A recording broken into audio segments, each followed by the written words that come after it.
Klasické Citroeny vám na Volant TV prinášam pomerne často a verte, je na to pádny dôvod. Táto značka si totižto išla vždy takou svojou cestou. No a dnes vám predstavím presne takéto auto. Citroën BX GTI. Na papieri to vyzerá ako úžasný nezmysel, ale v realite to sa dozvieme za chvíľku. Kvalitná 5V30. Tá cena a ten výber. Pre moju lásku len to najlepšie. Tu mám vždy garanciu originálnych produktov. Dopraj aj ty svojej mašine len to najlepšie. Filtre a oleje.sk.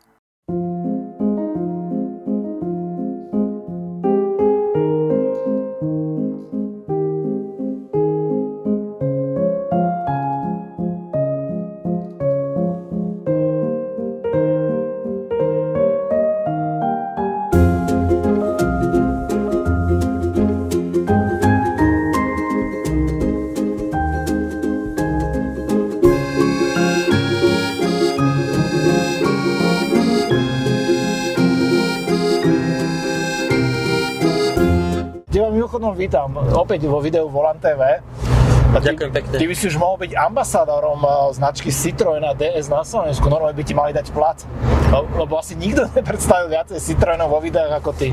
Zatiaľ mi žiadne peniaze neprišli, ale my to robíme s láskou, takže to nevadí. Tak.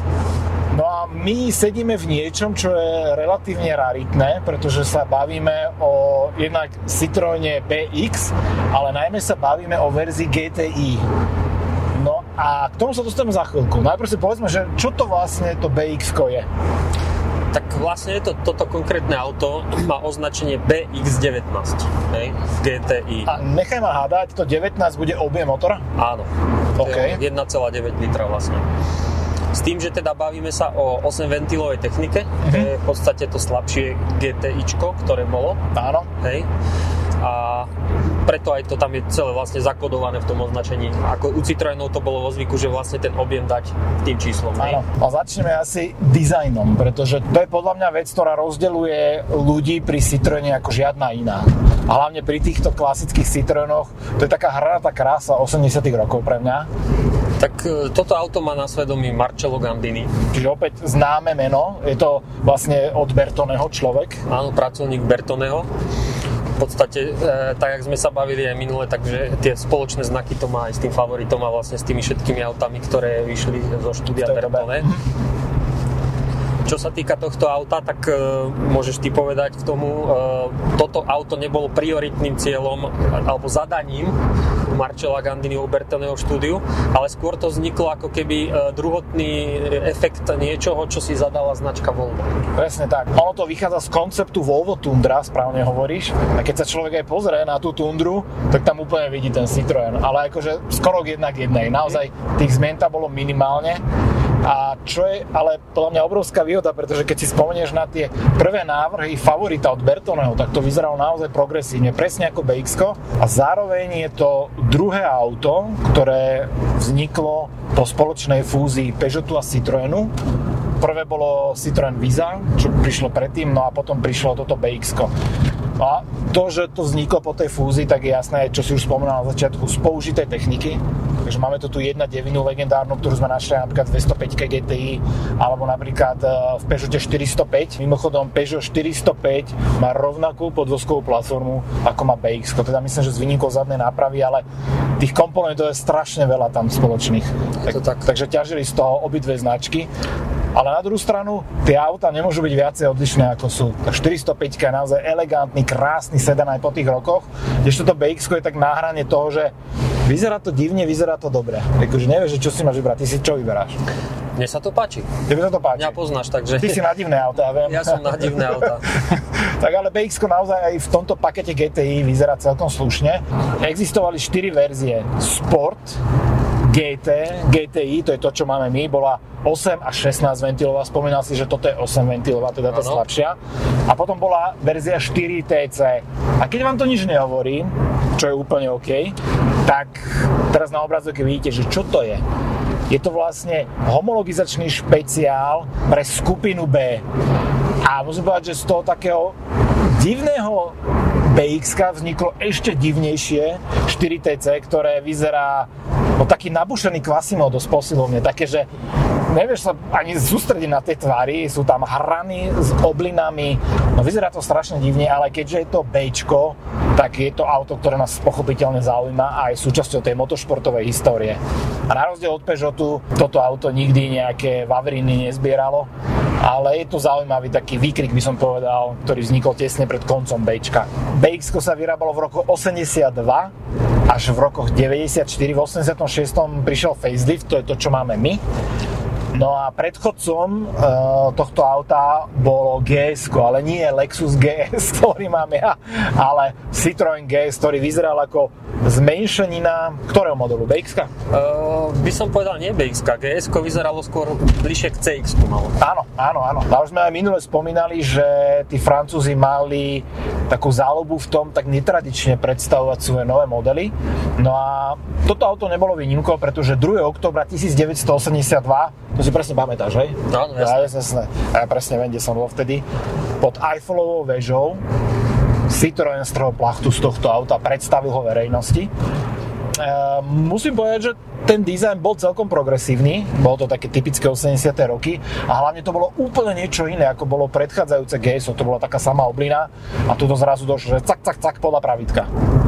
A myslím si, že ten ohlas to vyvolalo a malo to celkom úspech, pretože tohto auta sa nakoniec vyrobilo 2,3 milióna kusov. Čo je akože celkom slušné, najmä keď si zoberieme, že koľko sa vyrobilo XM-ka alebo koľko sa vyrobilo jeho nástupcu C6-ka, tak to boli úplne že zlomkové čísla týchto aut. Takže toto sa dá ešte považovať za taký naozaj veľmi, veľmi úspešný Citroën tých rokov. Určite áno, mnoho motoristov si pamätá z československých ciest, lebo to auto bolo dosť veľkým hitom dovozovým. Aj po revolúcii, ale aj predsa občas nejaké vyskytli. Áno. A samozrejme bolo to v nafte, čo vtedy frčalo. Áno. Tak, a tam boli dokonca dve verzie. Jedno bolo, že diesel a jedno bolo, že turbo diesel. Tak. No a tu bola ešte jedna sná, alebo čím toto auto bolo pokrokové. A teraz som si to všimol, si ma na to upozornil opäť, keď si otvoril kapotu, že vlastne túto Citroën používa strašne veľa plastov. Takže čo tu je z plastu všetko? Čiže plastová je tu predná kapota, zadná kapota. Hej. Tam to aj vidno potom na nej, ako sa ohýba, keď sa podloží tá tyčka. Áno. To je také typické pre Citroëny, ako je na kačke, hej, že sa to tak ložgá celé. No takže oni už odľahčovali v týchto časoch, hej. Ako išli a treba povedať, že sa im to aj podarilo, pretože tá hmotnosť bola niekde od okolo 880 kg až po nejakých 1200 nejaké drobné.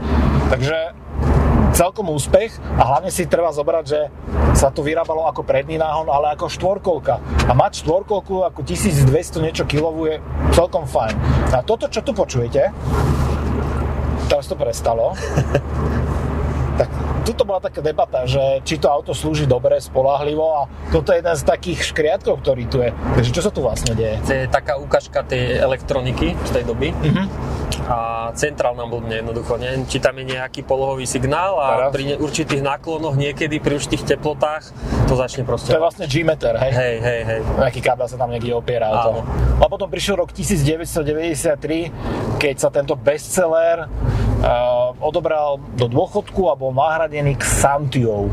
A čo je veľmi zaujímavé, a to je také typické pre Citroën, že toto auto sa vo verzii kombi, teda typický break, vyrábal ešte rok s nástupcom Xantiou, keď teda neprišla opäť Xantia Break. Takže vlastne ty si v showroome mohol v jeden moment vidieť aj BX-ko a aj Xantiu. A presne ako vo svojej dobe to bolo, že XM-ko a ešte vlastne aj so svojím predchodcom. A to, čím bolo toto auto zaujímavé, okrem teda tých plastových dielov, bolo už typicky na podvozku a to je Hydroaktív. Presne tak, hydropneumatický podvozok a vždy len tak mi ukapne slza v oku, keď sa bavíme o tejto vychytávke, že dnes to v zásade Citroën už neponúka. Je to tak, je to smutné, ak to dopadlo. A keď si vezmeme do úvahy, že Citroën túto techniku prepožičiaval aj Mercedesu, Rolls-Royce a iným značkám, tak už to samo za seba hovorí, aká to musela byť fakt kvalita a ten vývoj, že to prešlo do toho štádia, že iné značky si to zakúpili. Tak, no a teraz sme zastali na benzínovom čerpadle, tak mi povedz, že aká je spotreba tohto auta, keďže je to GTI? Tak samozrejme záleží od toho, akým štýlom sa jazdí a do úvahy musíme brať aj to, že je to automatická prevodovka. Čo je opäť netradičná vec celkom. Netradičná vec a ako veľmi príjemná na počúvanie. Človek by si pýtal do tohto auta manuál, ale však sám uvidíš, sám vyskúšaš, že vôbec to nie je nejakým na príťaž tomu autu, aj keď to je GTI. Ale tá spotreba okolo tých 7 litrov určite a viac. Čo je, ale stále 7 litrov, akože to je veľmi príjemné. Tak je, ale zase ťa to zvádza, lebo to auto má takú celkom dynamiku, takže zvádza ťa to trošku mu dupnúť. Dobre, poďme natankovať a vyskúšame.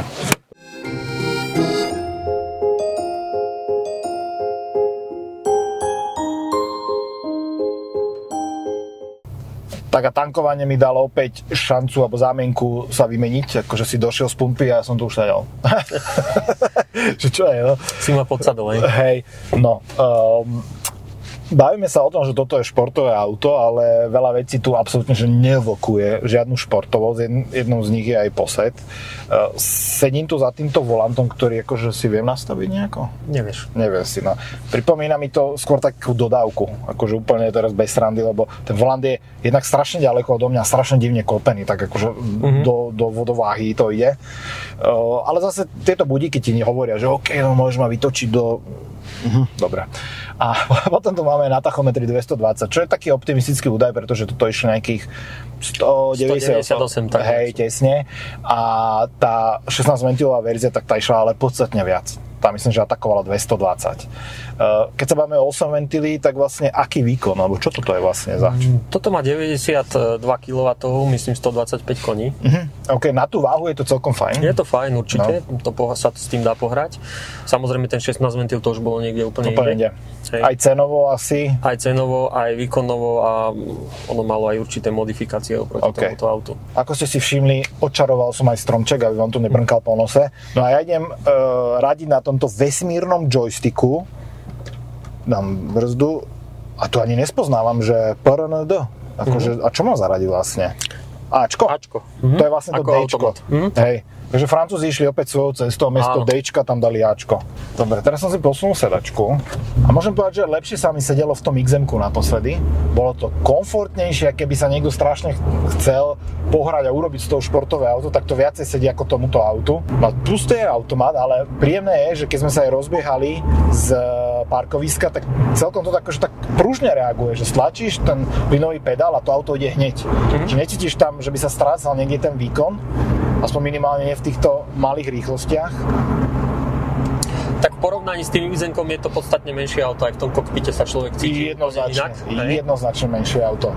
Ale je to predsa stredná trieda, aj XM-ko razilo atakovalo vlastne tie prémiový segment. Tak, toto je presne veľkú pravdu si povedal, toto je jednoznačne menšie auto a cítim to aj na posede, ako mám nohy tuto napasované a cítim to aj tuto ako v strede. Takže my čo chodíme do posilne, už to je tak vidno. Tak dvaja nabuchaní. Presne tak. No ale jedna z vecí je interiér. Toto už je vlastne fáza 2, teda po facelift, kde sa ten interiér opäť menil a on vyzerá akože celkom moderne, hlavne táto stredná časť, akože aj ten materiál, vôbec to nevyzerá, to je také mäkčané, pozrite. Dobre. Takže nevyzerá to zle, je to príjemné, ale opäť je to také citroeniacké riešenie, napríklad ovládanie okien elektrických. Ešte som nevidel, aby jeden ovládač bol tuto hore, jeden tu bol takto akože zo šikma z dola. Ty to máš tiež vlastne takto isto. Je to opäť svoja cesta a veľká vychytávka, samozrejme tuto na drobné. Toto som už tiež nevidel dlho, lebo dneska už to není o hotovosti. Vieš, doba cashu už prešla, tak je to o kartách všade, tak. Ale tie mince si tu vieš dať. No a potom dolu samozrejme si to vieš otvoriť. Tuto máš autorádio, to je pekná vychytávka, to sa mi páči. No a potom je tu ešte takýto, nechcem povedať, že displej, lebo to by som akože to moc honosne nazval. Je to nejaký čo? Je to taký indikátor, akože predchodca palubného počítača, kde ti ukazuje otvorené dvere, možno nejakú nesvietiacu žiarovku. A tu sa to dozvieš, hej? Teda? Hej. Okay. Keď už sme povedali, koľko to malo maximálku, tak zrýchlenie tohto auta z 0 na 100 bolo za 8,5 sekundy, čo je akože veľmi slušný údaj, ono sa to nezdá, ale to je veľmi rýchle auto, hlavne na pomery tej doby. Líšili sa nejak ešte zásadne pred facelift a facelift v niečom? Tam nastali určité zmeny, hlavne v kvalite materiálov. Trošku aj v dizajne, samozrejme tie prvé série mali jednoducho tie dizajny trošku také ešte avantgardnejšie, by som povedal. Aj ten volant bol užší, aj proste tie budíky boli inak riešené, vpredu boli menšie smerovky, vzadu boli na tých cestlpíkoch presklené plochy, tuto to je už zavreté. Možno také zadímené svetla, mali tieto trošku už také dvojfarebné, iba tie mali ešte oranžové ukazovatele smeru. No a bola tam jedna veľmi zaujímavá verzia Digit. No a to znie tak high-tech, no to má teraz oval. To je také high-tech vlastne, že mala digitálny tachometer a všetky tie ukazovatele boli vlastne digitálne. Hej. Áno. Vyzeralo to vyslovene futuristicky, naozaj, čo sme sa vždy bavili o tých vesmírnych lodiach, tak to bola originál vesmírna loď. Áno, v tej dobe určite. Áno. Hej. A potom už sa ten digitál nerobil ďalej? Nie, už sa to nerobil. Okay. A zatiaľ mi to auto príde ako maximálne komfortné, akože nejaká športovosť. Viem si napríklad na tom hydropneumatickom podvozku nastaviť nejaký akože mód športovejší? Nie.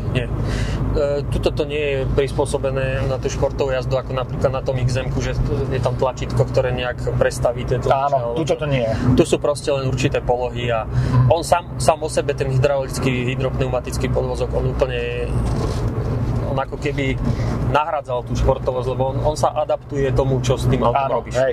Ono sa snaží ho udržiavať jednoducho v tej rovine.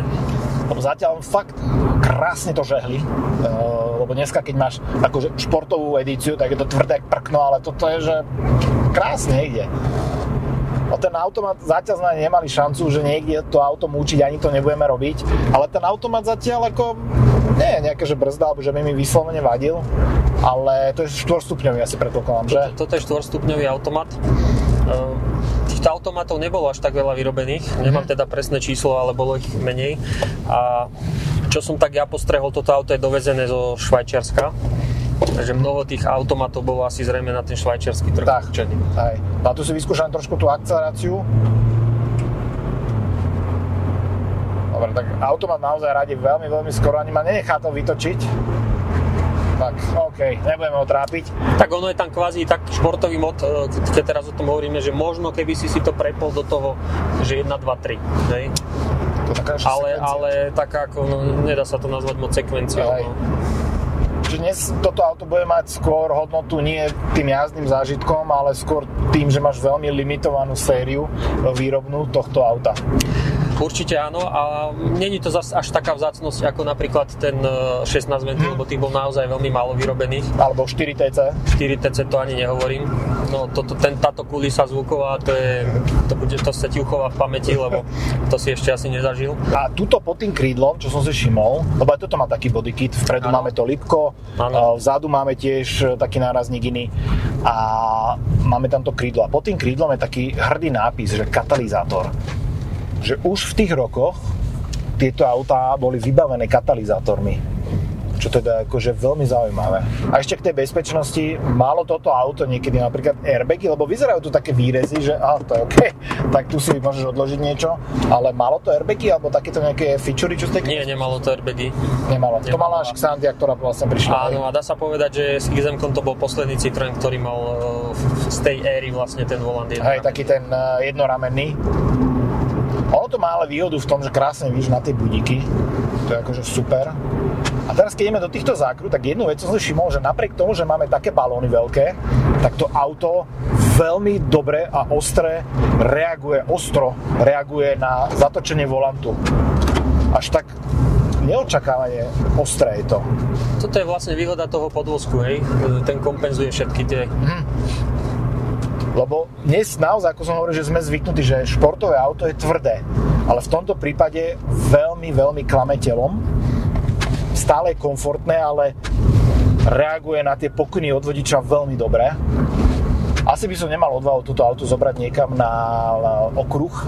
To by som asi utrápil chudáka malého, hranatého. Ale na takýchto okreskách si myslím, že prečo nie?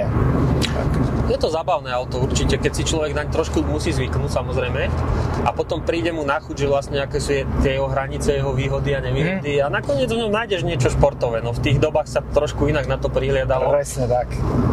To áno. A ešte mám pre jeden dôvod rád Citroën, keď ho natáčame, pretože následne veľmi veľa ľudí, keď vyjde video von, píše dolu do diskusie, také spomienky nostalgické. To znamená, že môj dedo to mal, môj otec to mal, rodičia, vozil som sa ako dieťa v tom.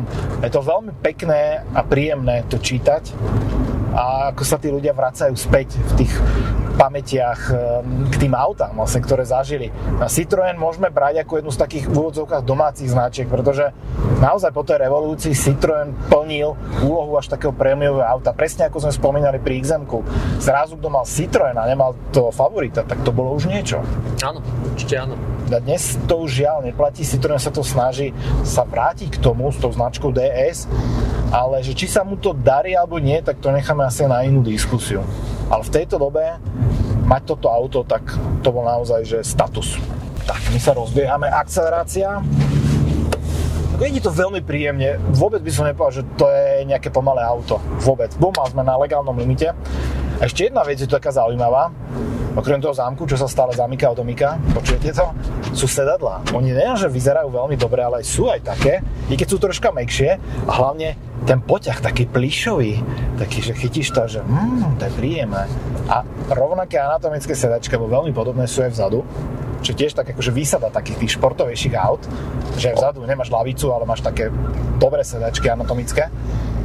Ono to skoro pôsobí ako štvormiestne auto, keď je tá lakťová opierka. Áno, presne tak. Čo sa týka tohto auta, napríklad toto auto konkrétne je na predaj. OK. Takže ak by mal niekto záujem, kľudne ma môže kontaktovať. Ale môže ho niekde vidieť naživo, spomínal si mi, že niečo pripravujete. Áno, v máji pripravujeme 20. mája v Šatoch Belanu pri Žiline dražbu Youngtimerov a veteránov, takže kto by mal záujem, tak toto auto tam bude síce nie v dražbe, ale bude vystavené. Takže dá sa pozrieť na ňom. Na pozretie. OK, tak to my sa určite vidíme na tej akcii. Aj srdečne pozývam všetkých, ktorí by mali záujem prísť. Nenechám si to ujsť. Ďakujem. No a pre vás ostatných určite, ak máte otázky ohľadne tohto auta na Tomáša alebo na mňa, píšte ich dolu, radi sa na to pozrieme.